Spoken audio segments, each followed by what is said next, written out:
एक काळ होता, किरीट सोमय्या म्हटलं की सगळे पत्रकार धावत पळत सुटायचे. सोमय्या आले, सोमय्या गेले, सोमय्या बसले, सोमय्या उठले, सगळीकडे बातम्या चालायच्या. आज किरीट सोमय्या या नेत्यावर काय बोलणार, आज किरीट सोमय्या त्या नेत्यावर काय बोलणार. 2020 ते 2022 सुमारे 2.5 वर्ष महाराष्ट्र राज्यात महाविकास आघाडीचं सरकार होतं. काँग्रेस, राष्ट्रवादी काँग्रेस व शिवसेना या 3 पक्षांनी एकत्र येत भाजप विरोधात महाविकास आघाडीची स्थापना केली होती.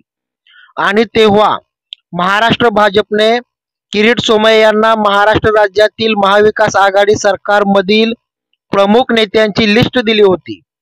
सुमारे 170 पेक्षा जास्त आमदार महाविकास आघाडीमध्ये होते. त्यामुळे भाजपला महाराष्ट्रात विरोधी पक्षात फेकलं गेलं होतं. अशा या परिस्थितीत किरीट सोमय्या महाविकास आघाडीमधील नेत्यांच्या बेहिशोबी संपत्तींचा शोध घेत महाराष्ट्रभर फिरत होते.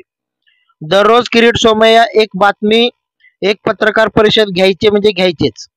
महाराष्ट्रातील जनतेच्या मनात महाविकास आघाडी भ्रष्टाचारी असल्याचं सिद्ध करण्याचं काम किरीट सोमय्या यांच्याकडे दिलं होतं असं वाटतं.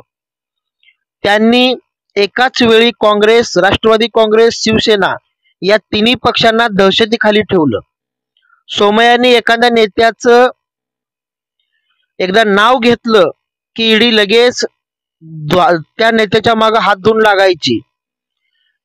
प्रताप सरनाईक, भावना गवळी, संजय राऊत, अनिल परब, रश्मी ठाकरे, अजित पवार, हसन मुश्रीफ, अनिल देशमुख, नवाब मलिक, प्रफुल्ल पटेल, एकनाथ खडसे अशी शेकडो राजकीय नेत्यांची भली मोठी यादी आहे. ज्या माणसांविरुद्ध किरीट सोमय्या तुटून पडले होते, जंग पछाडून या संदर्भात या नेत्यांना भ्रष्टाचारी ठरवण्यासाठी किरीट सोमय्या झटत होते. अनेकांची प्रॉपर्टी ईडीने सील केली, सर्वांना दहशतीखाली ठेवलं. आमच्या सोबत या, आम्ही कारवाई थांबवू असं भाजप नेते खासगीत म्हणायचे. असंही त्या काळी महाराष्ट्रभर दबक्या आवाजात बोललं जात होतं. आणि पुढे जाऊन ते खरं ठरलं. खरंच जे भाजप सोबत गेले त्यांच्यावरची कारवाई थांबवली गेली.